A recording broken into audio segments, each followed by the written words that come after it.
What is up, guys? It is DMG here, and today we are going to be doing another instructions and tactics video. However, we are going to be talking about Italian Stallion's 4-2-3-1 wide formation and tactics and instructions. Now, if you don't know who he is someone that has been a very good FIFA player over the past few years. He's gone 40-0, 30-0, things like that, but more impressively, he's done it without spamming certain mechanics like El Croqueta.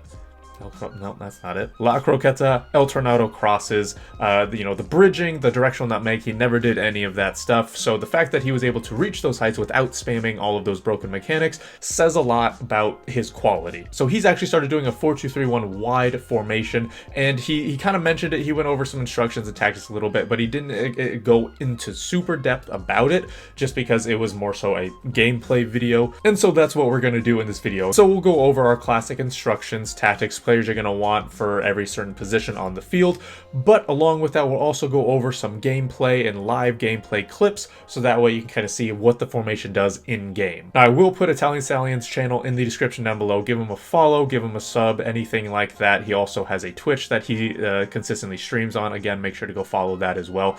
And without further ado, let's get into these instructions. So like I mentioned, it is the 4-2-3-1 version 2, which is the 4-2-3-1 wide variation where you have left and right mids instead of left and right attacking mids. And personally, I think that makes a huge difference because what I've noticed is that left and right mids tend to position themselves a lot better in the attack compared to left and right attacking mids or wingers in any variation of the 4-3-3, for example. And we'll go over why that is the case, but first we'll go over some of the tactics. Now I will mention in some of the tactics and the instructions, there are some certain differences compared to what Stallion did, so I will kind of make sure that you guys know what the differences are, but most of them are going to be what Italian Stallion does. So for defense, we have a balanced defensive style, we have 50 width, and we have 55 depth. Now for the defensive style, that's something that I've mentioned before. I personally don't like the pressure on heavy touch, pressure over possession loss, or constant pressure, or obviously drop back because that's for bums. Especially because when we are doing something like direct passing, that tends to, obviously bring people more forward, and that means you're going to get caught out a little bit more. So that's why we have it on balanced. Width is something that we haven't really touched a whole lot, and then the depth being at 55. We've mentioned in previous videos where you have something like 2 center mids, or you only had maybe 1 defensive mid, you might have to put the depth up a little bit more, so then that way the midfield and the defense have a smaller area, meaning the midfielders can maybe actually help out a little bit defensively. But because we actually have 2 defensive mids in this formation, that means maybe we could give a little bit more on the depth, which means we are going to be at least a little bit more defensively sound. For the offense, in the build-up play, we start with balance. Now I do believe that he's either talked about slow build-up play or he actually has it on. Personally, I prefer balance just because if you manage to, nick the ball off of someone and try to start a counterattack, on balanced, I feel as though you're more able to do that, whereas on slow build-up play, they don't tend to do that at least as often. So me personally, I prefer balanced. Chance creation is on direct passing, and that's something that can really help when you're trying to overload, and we'll talk about the instructions, but essentially you're going to have 5, maybe even 6 players in the build-up, right? And even in the attacking third. So when you have this direct passing on, that means you're going to have a lot of players in the box and going forward. So you're going to look for those overlaps, which is very helpful when you have direct passing on. For the width, it's going to be a little bit more narrow at 40, and this is something I've noticed with certain formations, is that you tend to go a little bit more wider when you have a narrow formation, and you tend to go a little bit more narrow when you have a wide formation, right? It's kind of reversed for some reason, and in this case, it is going to stay the same. And then for players in the box, we have 6, and again, it's because we are on direct passing. Again, we'll go over the instructions, but we do have a good amount of people going forward and going into the box, so that's why it's on 6. So then we can again create those overloads and hopefully try to actually break down people who are drop back, 1 depth, things like that. Now for the instructions, these are going to be actually a little bit different compared to what you might have seen in the past, so make sure to really pay attention as to what players have certain instructions, and to make sure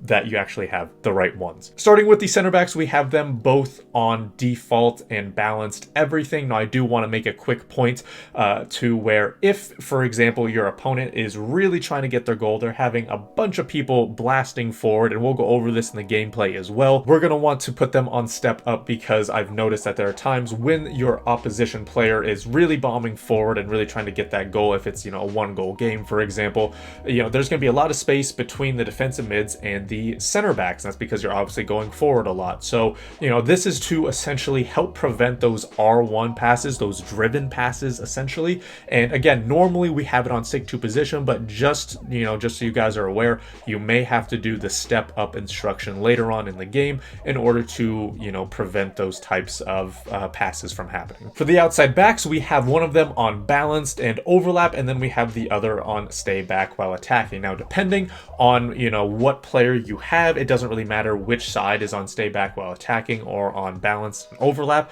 It's just dependent on what player you are more comfortable with going forward, what player are you more comfortable with defending. So in this case, obviously Cuadrado is better at going forward, Yuri is better at defending. So in this case, Yuri is going to stay back, Cuadrado is going to go forward. Now for the defensive mids, we will have one on stay back while attacking, cover center, and free roam. The other is going to be on get forward, cover center, and drift wide. Now, depending on, you know, which fullback is going to be on balanced and which one is going to be on stay back while attacking, that is going to determine which one of your defensive mids is going to be on get forward and the other one on stay back while attacking. So on the fullback that is on going forward, such as Cuadrado in this case, that means the defensive mid is going to be stay back while attacking. And then on the other side, the one that has, you know, the stay back while attacking fullback, that is going to be the defensive mid that gets forward, which makes sense, right? Because Inteka is going forward, that means we have to have Yuri on stay back because he has that support. In this case, because Cuadrado is going forward, Tonali has to sit back so then he can cover that spot, right? It makes sense. So depending on which fullback is going forward or staying back, again, that's going to determine which defensive mid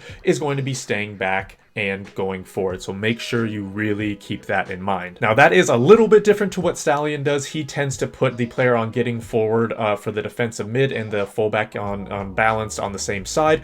Me personally, I feel as though it would get too crowded on that particular side. So in this case, I do things a little bit more balanced. And then in terms of why we have these instructions on, obviously one defensive mid can just stay back because, you know, we do want a little bit more defensive support. And he's on cover center just because, again, typically you're going to have defensive mids on cover center, but he's also on free roam. And if you take a look at the description here, which is take a free roll and roam into space to provide a passing option, that is going to be a very, very helpful thing when you are on the attack. Now, like I mentioned, we will have 4, 5, potentially even 6 players on going forward and getting into the box and, you know, attacking. So that means that Tonali is essentially going to have to kind of maneuver between back and forth. So that way, if, for example, the ball is on the left side, we can kind of put it back and cycle the ball if we need to with Tonali. If the ball's on the right side, we can do the same thing because Tonali is going to be there. Again, that's going to be very helpful and very important to keeping possession in the build-up and in the attack. On the other side, we have get forward, cover center, drift wide. Cover center is the same explanation for Tonali. Get forward is just so then we can create a little bit more overload, which is great. But then we have it on drift wide because for the left and right mids, we actually have them on cut inside and come short, right? So if Danjuma here, our left mid, is on cut inside, we don't want Inteka just running forward because then that's going to, you know, again, create a little bit of some congestion in that area. So then he will drift wide while then Danjuma cuts in on the inside. And so that brings us to our left and right mids. We have them both on cut inside and come short, which makes sense, right? Cut inside, we mentioned. We have Cuadrado on the overlap. We have Inteka that's potentially going to be drifting wide. We want these guys to be coming inside so then they can help out in the build-up play. And so our strikers on target man, our center attacking mid is just on balance, and this is exactly what Stallion does. And essentially this is so then the attack can kind of move forward as one cohesive unit. This way we don't have one player that's completely isolated going forward or going out wide. Now in terms of the types of players you are going to need here, honestly it's kind of just dependent on the instructions, right? So obviously if you have one of the fullbacks on balanced attack, that one's going to have to be pretty good going forward. And then on the other side, if it's on stay back while attacking, that fullback's going to have to be pretty good at defending, right? So like Mukiele, for example, that road to the knockout Mukiele, he's going to be great at staying back because he's never really going to go forward, right? He's going to kind of act as a almost like a center back essentially. So right, so you kind of have to just kind of play to what the instructions are. So again, there probably are a few players that you really need to have per position.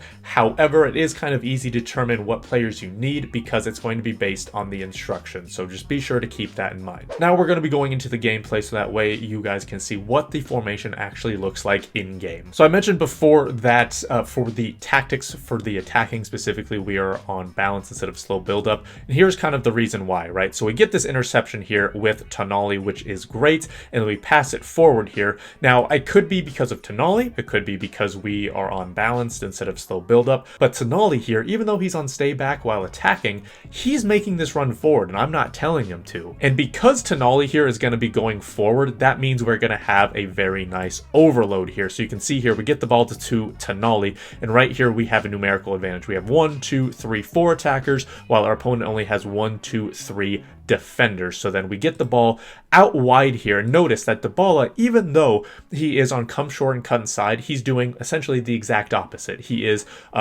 getting forward, getting in behind, and kind of staying wide, or at the very least playing the balanced right mid position. Just because you have certain instructions on does not mean they will always follow it to a T, and that's not necessarily a bad thing, right? Because in this case, if Dybala were to cut inside and come short, that could have completely ruined the counter attack, right? They will play what their natural position is. So in this case, Dybala, he's a right mid, he will be playing right mid majority of the time. And so because we have this numerical advantage, which was what we're trying to do essentially the entire time, we managed to get a goal here with Chiesa. So again, the idea behind this entire formation is to create those numerical advantages, create those overloads, then you can break someone down who happens to be defending. In this case, you will be able to see what Tonali is doing on that free roam, which is really nice, right? You see Tonali, he's normally a right defensive mid. He comes in the middle this time, and that means he can actually free roam. And right here, now we have some space. We're able to break just like that. Even though Chiesa, who's our striker, he was able to get the tackle, and we are still able to go forward in the attack, which is really, really nice. So again, don't be afraid to recycle the ball if you absolutely need to. Your players are going to go into the right spot here.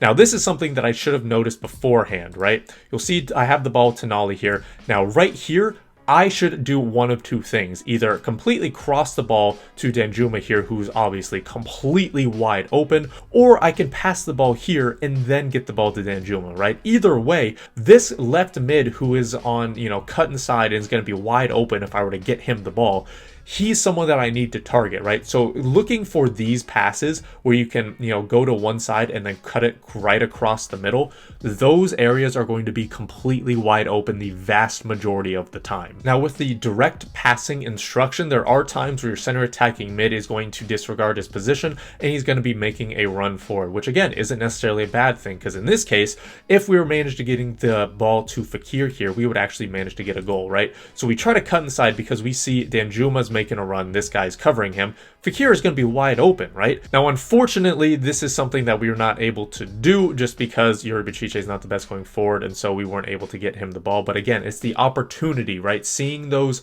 runners going forward and seeing that those opportunities are actually present. You also might notice that Yuri Bechiche here is actually running forward even though he's on stay back while attacking. So sending someone forward who is on stay back while attacking or come short is always going to be easier than bringing someone back who is in full sprint who happens to be on get in behind. Again, that's going to be a lot easier to do. So make sure that, don't be afraid to send Yuri Bechiche forward, because again, it's going to be creating some space for you and it's going to be a lot easier to do rather than telling someone to bring and come back. You'll see in this clip why it's important to have your center attacking mid not on get forward, but just on balance, right? He's Fekir, who is our center attacking mid, is just wide open in space, which is just fantastic, right? That's going to be something that's very, very helpful for us. Now, when I was explaining the instructions, I mentioned that for the center backs, you might have to have them on step forward. Now, this is why, right? Now, you can see by the score line, we are up by a goal and it's getting pretty late and this guy was trying to, push forward and get a goal here. And so because our defensive mids, at least one of them is on get forward, the other one's in a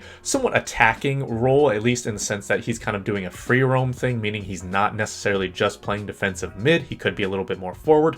That means there's not going to be a lot of cover for our center backs. And that means that when you are playing a two-striker formation like this guy was, he's going to be able to do those driven passes into the strikers completely unguarded. And so you can see here, right, he does a simple driven pass, and essentially that opens me up completely because this guy had Neymar and Mbappe. And thankfully, Mina was able to save it. But again, it's that sense that, all right, this guy has two strikers. He's doing those driven passes constantly. So you might have to put your center backs on step up and step forward. So then that way, these types of things don't happen. Now, something else that's really nice about this formation is, like I mentioned, you can break pretty easily here. So we get the ball with Cuadrado, and pretty much immediately, because we don't have our left and right mids on comeback for defensive help, we can immediately break forward. Now, unfortunately, this somehow was not a pen. I don't really know why. But again, it's about getting those opportunities. And as you can see, it was a simple overload as well, right? We have a 3v2 situation here, and something that if it either we should have had a penalty or I could have done something different, and we definitely could have scored. All right, here you're going to see why you want your defensive mid on drift wide. You're going to see Danjuma obviously cut inside here,